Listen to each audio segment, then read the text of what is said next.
Okay.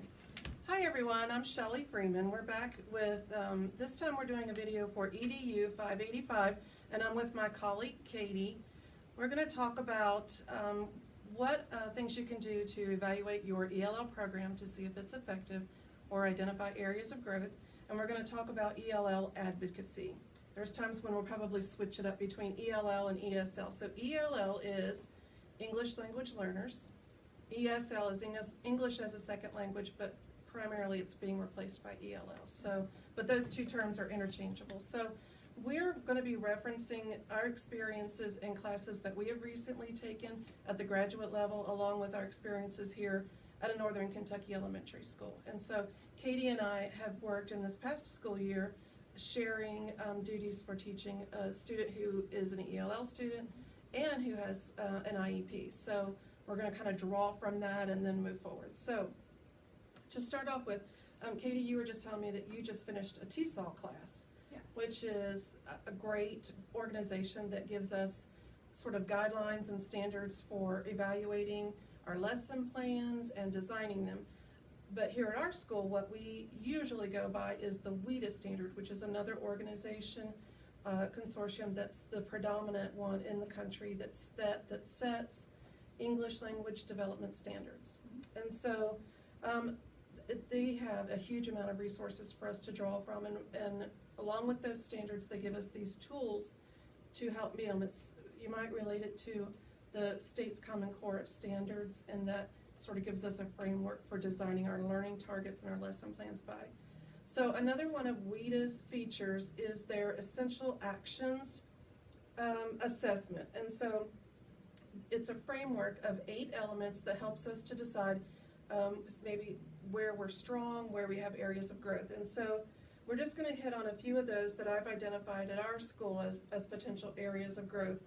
If you would want more information about this to evaluate the program in your building, you can go to the WIDA.org website. That's WIDA.org. And again, it's called the Essential Actions Needs Assessment.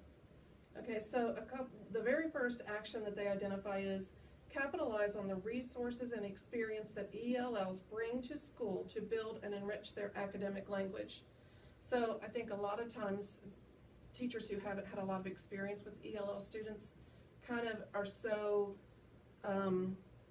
panicked about having them that they kind of forget that that student is bringing resources with them, just like every other student is, that we can sort of pull out and build on and build bridges for their learning to grow further. And so I think that that's an area where we can grow in our building. Would you agree with that? Yeah. absolutely. We have a lot of our teachers aren't necessarily used to having students who are ELLs, and we've come across this year is already a teacher who is a little bit nervous about having a student in her class that's ELL, and that we've both worked with this past year who's come a long way. But yeah, it's more or less, it's a bit overwhelming, so they realize, you know, like you said, they bring their own resources, and we learn a lot from them, and vice versa. I've learned a lot from our shared student this past year. Exactly. And so when we have a student, for example, that speaks Spanish, there are a lot of cognates between English and Spanish. And so if we kind of get past that initial panic of, oh my gosh, how am I going to teach this student, then we can pull their resources, and one of those is cognates. So words that are very similar in one language as they are in another. So that's just one example of something that we can pull from them to help. Also, we might learn that they have lived in a unique part of the world that maybe our students are learning about, and so if we can allow that student to be the expert in that area with the mainstream classroom students, then it becomes a more mutually enriching, you know, environment. So pulling from their resources. When we would cover daily living skills, I would show our shared student a video of different kinds of foods and how you go shopping, and the student was able to relate and say what foods he or she was eating at home and what pertained to their culture and their household. Yeah. And there was one weekend she had come in, and I said, how was your weekend? And the student responded, how went to a family party, and completely I think I know what you're talking about. You're talking about the Castaneda, what is it called? When a girl of Hispanic culture sort of comes into her, they might consider an adulthood phase, where they really sort of a bringing out party where they celebrate. Is that what you're referring to? Yes. Yeah, that was exciting. And the student was so excited to express to me, and she was going on in Spanish about what was eaten, and I was trying to catch on to what was being said and showing pictures and part of the party, but it was really neat. And so that is a great example of how to build a culturally responsive school. So if we were going to have maybe a kickoff the school night at the beginning of the school year that would sort of embrace cultures that are in our building, and that's predominantly Spanish in this building as the second language, wouldn't it be awesome to have her be at that night and maybe share her favorite dish from her culture, and have other kids bring favorite dishes from their family's culture? And so it's sort of a way of embracing and validating and giving their culture the same level of prestige as the Native American born culture. And so then it sends a message to everyone in the building that this is we're going to embrace. You too. Yeah, exactly. I mean, we have as much to learn about them as they do about our culture. Exactly. It's not just a one-way street. Exactly. So I think that would be a lot of fun, and it would be a great time, especially fun with the families as well. So that's a definite area of growth that, yeah. that I want to address this year. Another, I'm just going to hit on one more of these essential actions, and it's number 6. Reference content standards and language development standards in planning for language learning. So I'm sure with the class you just finished, you've learned that there are English language development standards, but a lot of mainstream teachers are not aware that there are English language development standards.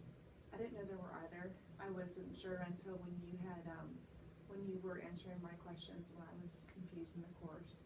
You were showing me a whole new outlet to resources and different standards for ELL. And so that's definitely an area of growth, because our general classroom teachers are trying to plan learning to meet these standards and to do it in a cohesive year-long unit. And then to lay another layer of English language development standards on it. I think the key to growing in that area is collaboration, just like we've practiced a lot this year. That is so essential.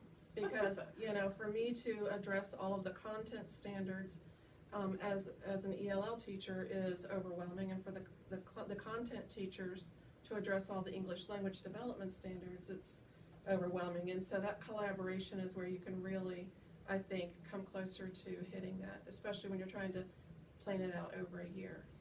Yeah, it can be quite a daunting task, but when you have someone that you are familiar with the standards, you know how to incorporate them, and plus with your resources that you have worked in the past, and putting that together makes it a lot less daunting and overwhelming, seeing that this can work. We put our brains together and get it figured out. Absolutely. And so that's 2 examples of how to use the WIDA Essential Actions Needs Assessment, that framework. So we're going to move on from there into some questions that I think a lot of mainstream classroom teachers would benefit from hearing sort of the ELL teacher's perspective on. And so Katie's going to ask me some questions, and we're going to have a dialogue about some of these topics. So as your role as an ELL teacher, what would you say that your biggest challenge is? So it's kind of twofold. The biggest challenge is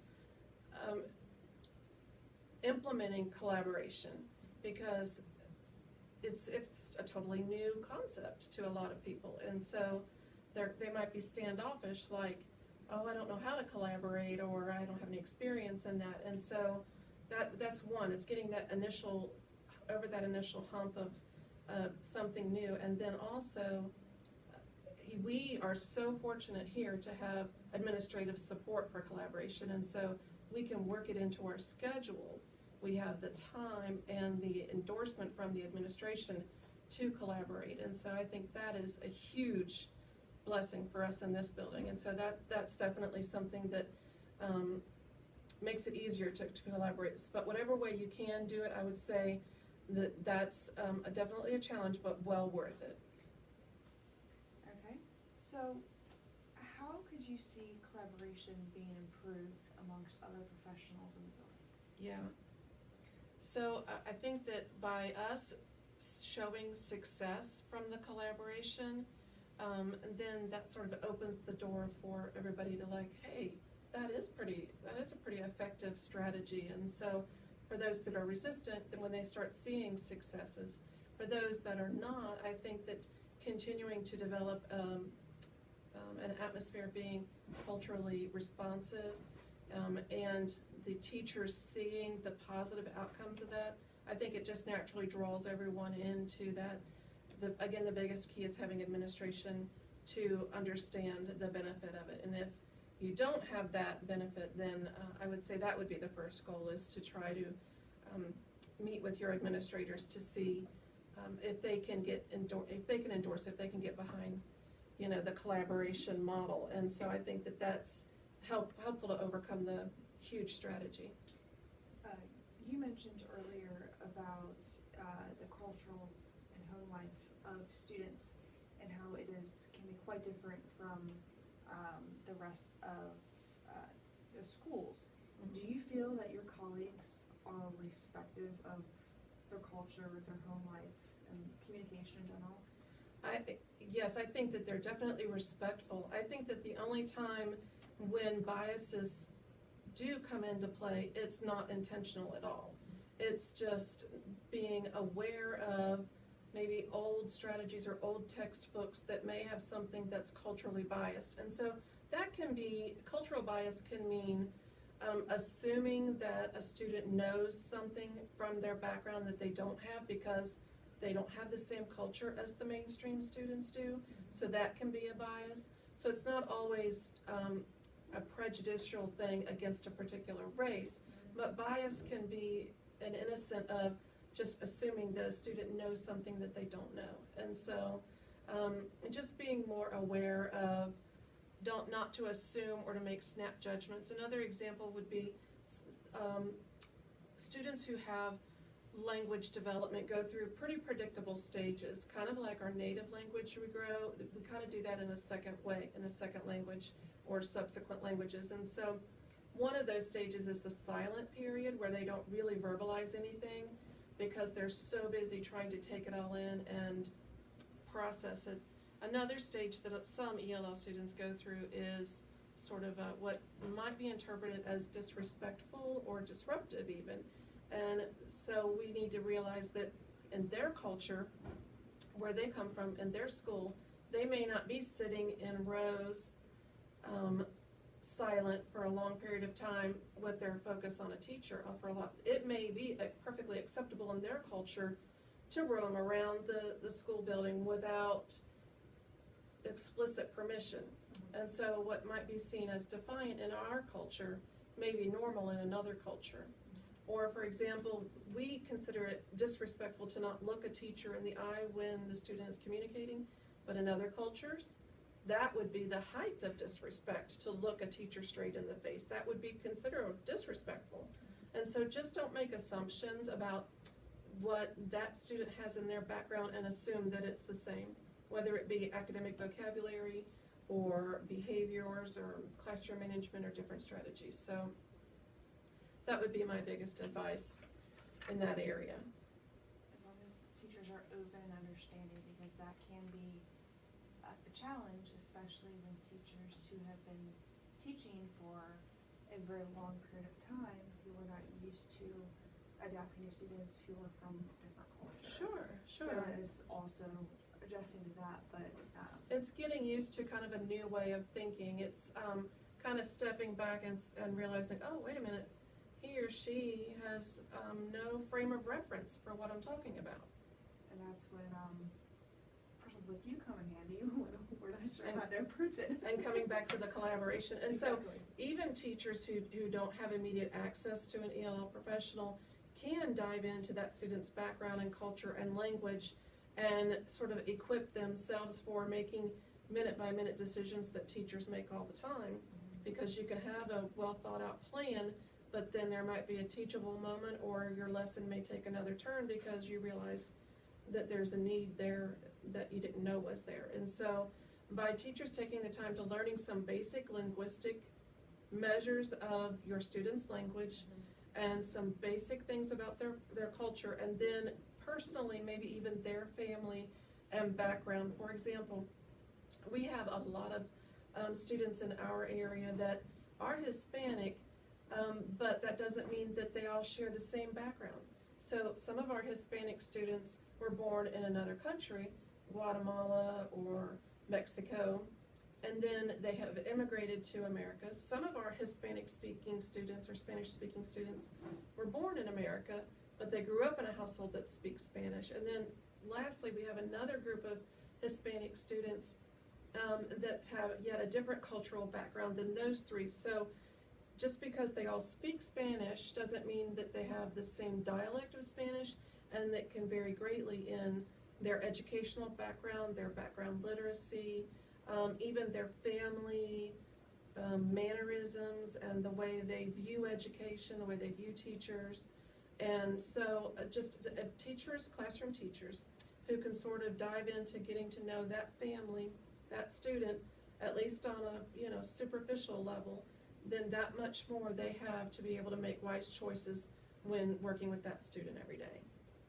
Making the assumption isn't the best route to go. Yeah, Like absolutely. you said, there's so much.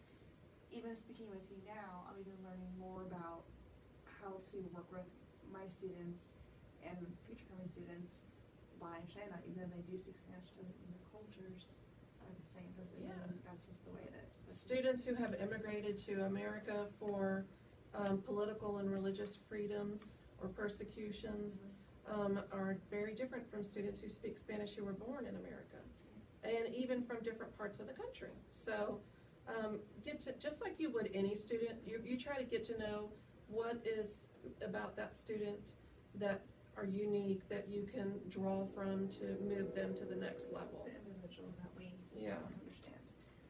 Alrighty. So in every profession there are challenges, and with every profession comes responsibilities. Do you ever have any difficulty with understanding the expectations when teachers want to try and learn, okay, I want to advocate for the student, but whose responsibility is it to do X, Y, and Z? How do you make sure that it's clear and that there's respect and that there are responsibilities, but there are also boundaries? Yeah, and so that varies from district to district and school to school too. But I think the key is sort of getting a core group of people who understand how to be culturally responsive, and then sort of share that vision, cast that vision in your building, and especially if your administrators have that vision, then it's sort of like every other student in the building. We're all looking for that whole child. How can we best meet the needs of that whole child? And ELL students are no different. And so every student's needs, we try to zone in on what is the best way we can help that student, and assign the most relevant professional to that student who are experts in that student's needs, whether it's learning disabilities or speech impairment or ELLs. So we want to get that student the specialist. However, as a whole team, we all share responsibility to help that student grow. But there's a specialist who is the expert in each of those areas that is a resource. But sort of creating that culturally responsive environment, I think, is the key. But then being available to the specialists in the area, and the specialists being available as well. And then one final note, just to make something clear that I just mentioned. So I kind of lumped ELL and IEPs and a lot of things together. And just to be clear, I want to make sure that we're understanding that an IEP, speech and language development and what have you, are interventions that we have. An ELL is not an intervention but a separate program. So just to clarify that, a lot of people think that they're very similar, which they have common characteristics, but they're different. So, all right, so I think that covers a lot for our video, and I appreciate you very much joining us. And Anytime. yeah, it's going to be a great school year. So thanks for joining us. Bye.